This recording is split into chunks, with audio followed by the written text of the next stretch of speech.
اس مقام کعبہ قوسین پر عزیزان محترم اللہ رب العزت اپنے حبیب کو 4 نعمتیں عطا فرماتا ہے۔ پہلی نعمت اپنی قربت اور صحبت عطا فرماتا ہے، اپنے حبیب کے قریب ہوتا ہے، پھر قریب سے قریب تر ہوتا ہے۔ پھر دوسری نعمت اللہ رب العزت اس مقام پر اپنا پردہ اٹھا دیتا ہے اور اپنے حبیب کو اپنا حسن و جمال دکھاتا ہے، اپنی انوار و تجلیات دکھاتا ہے، اور آقا علیہ الصلوۃ والسلام دیدار حق اور مشاہدہ حق میں فنا ہو جاتے ہیں۔ اور پھر تیسری نعمت اللہ رب العزت آقا علیہ الصلوۃ والسلام سے کلام بھی فرماتے ہیں، گفتگو بھی فرماتے ہیں۔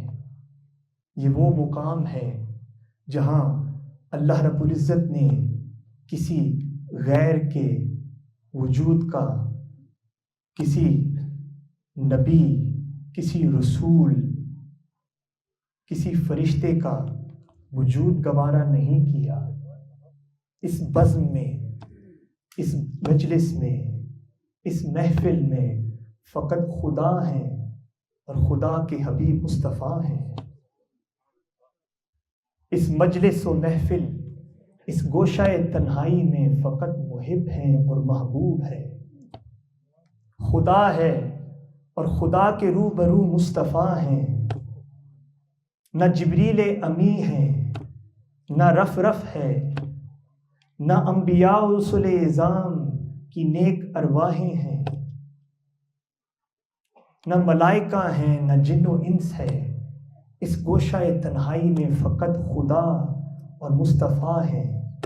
یہاں عزیزان محترم اس گوشہ تنہائی میں خدا اپنے حبیب کو مزید حوصلہ عطا فرمانے کے لیے، آپ کے قلب اطہر کو سکون عطا فرمانے کے لیے آقا علیہ الصلوۃ والسلام سے بلا واسطہ گفتگو فرماتا ہے۔ اللہ رب العزت بلا واسطہ اپنے حبیب سے کلام فرماتا ہے، خدا بلا واسطہ اپنے حبیب سے وحی فرماتا ہے۔ یہ ایسا مکالمہ ہے جس میں کوئی واسطہ نہیں ہے، حتیٰ کہ جبریل امی بھی نہیں ہے۔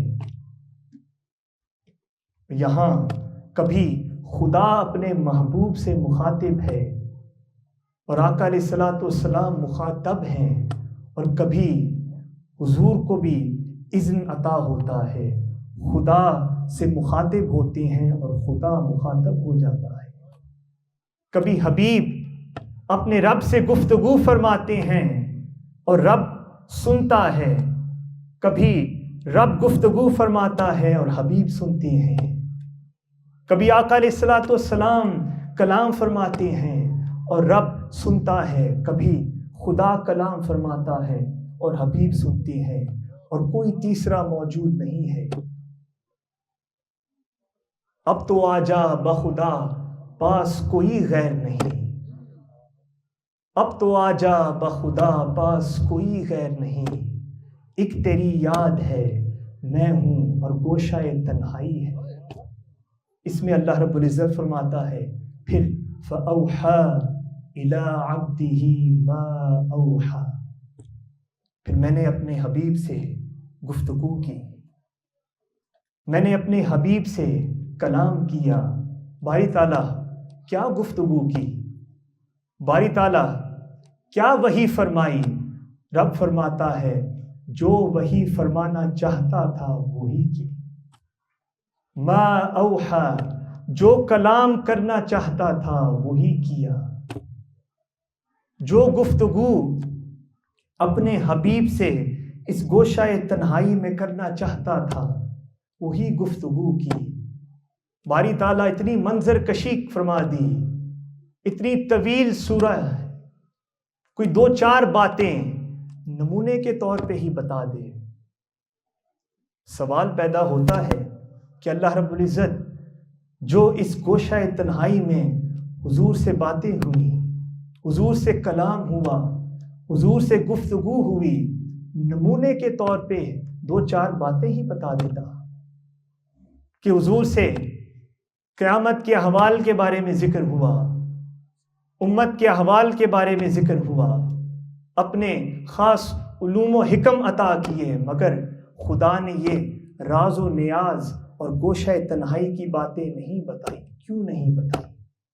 عزیزان محترم، وہ اس لیے کہ جب رب ذوالجلال نے یہاں تک گوارا نہیں کیا کہ اس عالم لامقام میں، اس مقام قاب قوسین میں انبیاء اور رسل اعظام کی ارواح موجود ہوں، جب خدا نے یہاں تک گوارا نہیں کیا کہ انبیاء اور رسل اعظام، ملائکہ، جن و انس موجود ہوں، جب خدا نے یہاں تک گوارا نہیں کیا کہ رف بھی یہاں آ سکے، جب خدا نے یہاں تک گوارا نہیں کیا کہ سیدنا جبریل امین بھی اس بارگاہ میں حاضر ہو سکیں، اس گوشہ تنہائی میں حاضر ہو سکیں، اس محفل و مجلس میں شریک ہو سکیں، جب خدا نے یہاں تک گوارا نہیں کیا کہ خدا اور مصطفیٰ کے علاوہ کوئی غیر اس موجود ہو اس محفل و مجلس میں،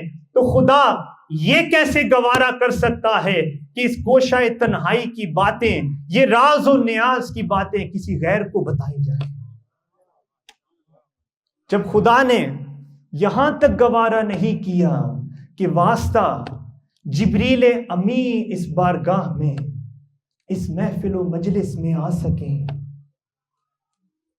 تو خدا یہ کیسے گوارا کرے کہ جو گوشہ تنہائی میں اپنے حبیب سے گفتگو کی، جو وحی فرمائی، وہ کسی غیر کو معلوم ہو جائے؟